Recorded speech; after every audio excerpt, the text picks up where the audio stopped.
Hey everybody, welcome to the review of our Q3 2023 car wash industry report. This is the first quarter we're putting out our report, and we're pretty excited to share some key stats that we've gathered about the industry from the over 1,700 car wash locations that we work with and the over 4 million memberships that we help manage. So the first key stat we have here on the left is the average monthly credit card churn. And so in Q2 2023, this past quarter, that average across all of our customers was 2.8%. And that is up about 17% year over year. And so when we're saying monthly credit card churn, we're talking about the percentage of members every month that aren't able to renew their membership because their card is either in decline or expired. And this has increased a little bit over the past year, and part of the explanation might be around the economy. We all know inflation has been a key driver of a lot of economic trends over the past year. So that's kind of what we're seeing on the data here.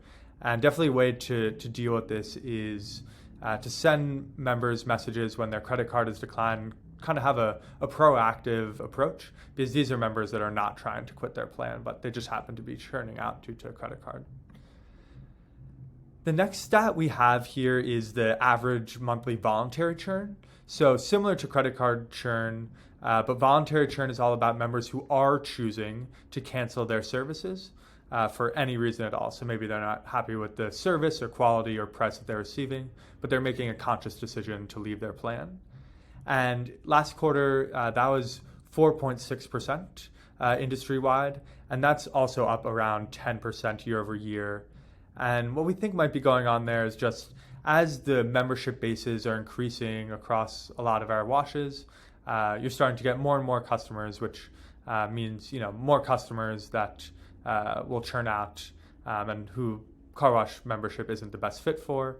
But of course, keeping them engaged, texting them, reminding them of the benefits of their membership, those are great ways for people to remember the value that they're getting and kind of reconsider their decision to cancel. And of course, you could also kind of offer them a new plan if they choose to cancel to try to keep them around and lower that number there too. The next stat we have is the average conversion rate across all the washes. So when we're talking conversion, we're just saying of the sales opportunities of the retail customers that come through the driveway, how many are we able to turn into members? And this is a great number to see. We're seeing that last quarter that was an average of 8.3%, which is up almost 30% year over year.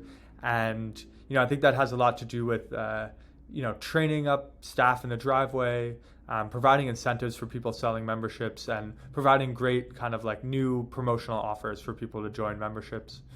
So that's a nice growth to see. And of course, there's a lot of different ways to grow conversion, including nurturing retail washers who eventually become members. And finally, we have a stat around the average year over year same store member growth. So what we're talking about here is on average, for each location that was opened last year, how many members, what was the growth that each store was able to have in terms of the number of members, right? So going from 100 members last year to 150 members this year, that'd be a 50% growth. And we saw on average that the washes we worked with had a 16% growth year over year. And that's definitely a healthy number. I think that plays kind of right into our churn number that we see, or our conversion number that we see, where people are able to convert more retail washers into members. And so, growing 16% year over year can really compound as you have a growing membership base that's happy with your product. And that's something that we're encouraged to see across the industry. So thanks for checking out our recap of the industry benchmark in Q3, and we're looking forward to our Q4 recap next quarter.